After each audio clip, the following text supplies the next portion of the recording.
2022년 8월 29일 반갑습니다. 책 읽는 강사 손미경입니다. 오늘도 우리 아침에 힐링 책 사모에서 책을 읽습니다. 다산의 마지막 질문, 나를 깨닫는다는 것, 84쪽입니다. 공부해서 남에게 줄 수 있는 사람이 된다는 것. 자장, 학간로, 자왈, 다문, 궐의, 신언기여, 즉과우, 다견, 골태, 신행기여, 즉과회, 언과우, 횡과회, 녹제, 기중의. 자장이 출세하는 법을 묻자 공자가 답했다. 많은 것을 듣되 의심스러운 부분을 빼놓고 그 나머지를 조심스럽게 말하면 허물이 적다. 많은 것을 보되 위태로운 것을 빼놓고 그 나머지를 조심스럽게 행하면 후회하는 일이 적다. 말에 헛물이 적고 행동에 후회가 적으면 출세는 자연히 이루어진다. 위정. 자장은 적극적인 성품으로 매사에 의욕적인 인물이었다.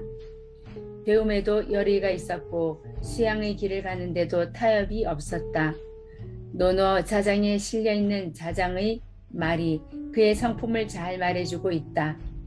선비가 위태로운 일을 보면 목숨을 바치고 이득될 일을 보면 의로운가를 생각하며 제사를 지낼 때는 공경함으로 생각하고 상을 당해서 슬픔을 생각한다면 그는 선비로서 기본적인 자격을 갖춘 것이다.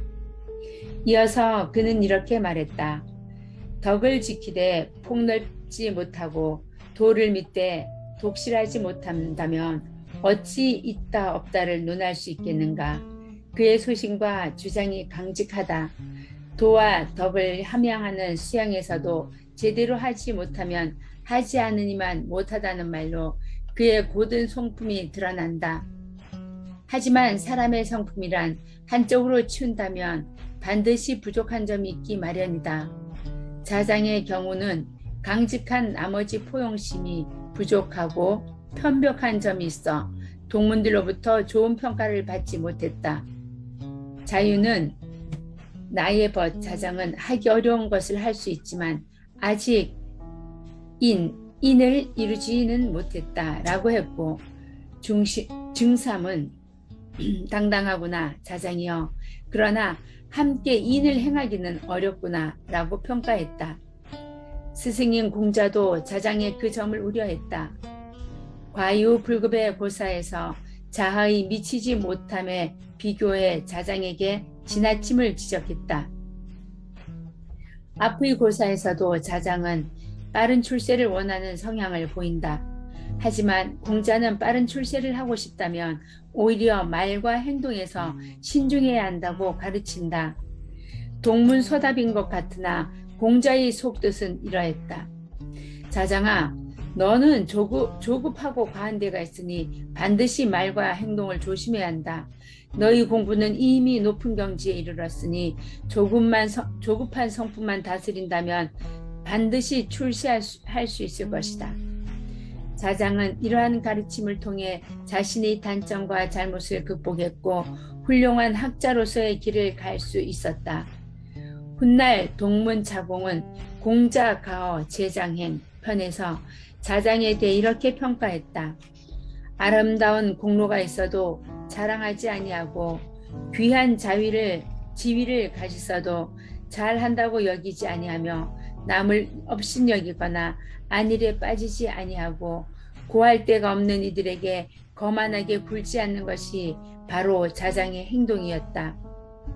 예문에서 공자의 가르침은 몇 가지 단계를 거친다.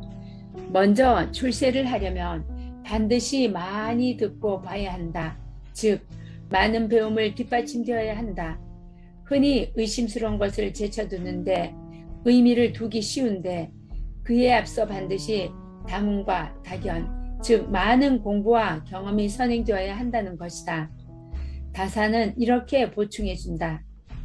듣는다는 것, 문.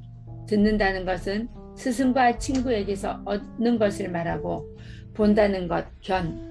견은 서적에서 터득한다는 것을 말한다.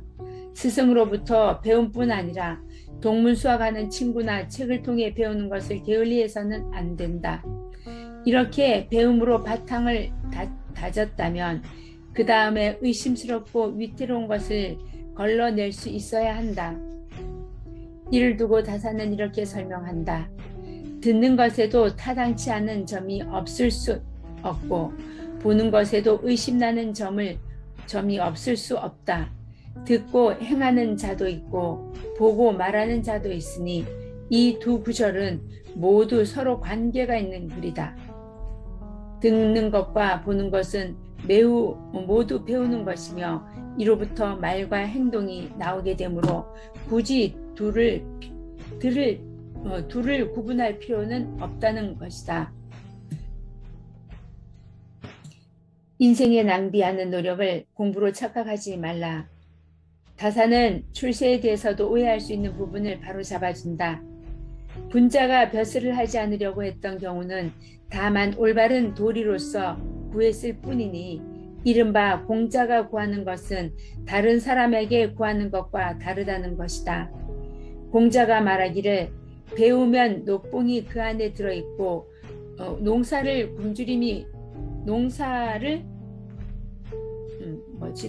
얻어 굶주림이 그 안에 있을 수 있다고 했다. 다산이 말했던 앞의 구절은 학의에 실린 글을 인용한 것이다. 자공의 제자 자금이 자공에게 물었다. 공자는 어떤 나라에 가든지 그 나라의 정치를 듣게 되는데 이는 공자가 요청한 것입니까? 아니면 그 나라에서 자발적으로 물었던 것입니까? 이에 자공이 이렇게 대답했다. 스승님은 오나 선량, 공손, 검소, 겸량의 인품으로 자연히 듣게 되었다. 이처럼 스승이 구하는 것은 다른 사람이 구하는 것과 다르다. 공자의 권력과 출세가 아니라 올바른 도를 추구하는 것을 정치의 목적으로 삼았다는 말이다. 지금도 마찬가지지만 권력의 초탈에 투명한 사람에게는 진실한 의견을 구하는 사람들이 저절로 찾아오게 된다. 그 다음 구절은 위령공에 실린 글에서 인용한 것이다. 분자는 도를 추구하지 음식을 추구하지는 않는다. 농사를 지어도 굶주림이 그 안에 있을 수 있지만 배우면 녹봉이 그 안에 있다. 그러므로 분자는 도를 걱정하지 가난을 걱정하지 않는다. 어려운 시절에는 농사를 지어도 걱정이 끊이지 않는다. 흉년이 들거나 난리가 일어나면 먹을 것을 걱정할 수밖에 없다. 사람은 상황의 지배를 받을 수밖에 없기 마련이다. 하지만 도를 추구하는 분자는 올바른 수양과 배움이 주는 지혜로 그 어떤 상황에서도 자신을 지킬 수 있다. 상황에 지배받는 것이 아니라 상황을 지배할 수 있는 사람이 되는 것이다. 이 세상에 이름을 떨치고 싶은 욕심을 다사는 탓하지 않았다. 하지만 반드시 올바른 배움이 뒷받침되어야 한다고 생각했다. 제자 정수치를 가르칠 때 한 말이다. 가만히 과거의 해악에 대해 생각해보면 홍수와 맹수라도 그에 비교할 바가 못 된다. 지은 시가 수천 수에 이르고 지은 글이 5천자에 이르는 자도 있는데 이 공을 학문한 데다가 옮길 수 있다면 그는 주자와 같은 현인이 될 것이다. 과거 공부하는 선비는 낭패하고 뜻을 이루지 못한 사람이 이루 헤아릴 수 없다. 그런데도 오히려 어려서부터 머리가 희끗할 때까지 과거 공부만 계속하니 얼마나 미련한가. 오직 출세를 위한 공부, 뜻이 없는 과거학은 인생을 낭비하는 것이다. 합격을 해도 합격하지 못해도 마찬가지다. 만약 합격을 해서 관직에 진출하면 그는 출세만 뜻을 뒀기 때문에 부패한 관리가 될 뿐이다. 만약 합격을 못해 평생을 계속한다면 헛된 인생을 보내는 것이 된다. 다산이 권하는 공부는 먼저 사람됨의 공부이다.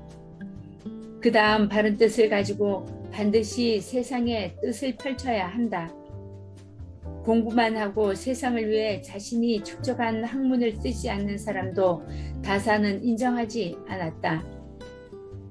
옛 어른들은 공부의 쓸모를 묻는 질문에 당당하기 위해서 책을 읽었다. 네, 감사합니다. 오늘도 승리하는 하루 되십시오.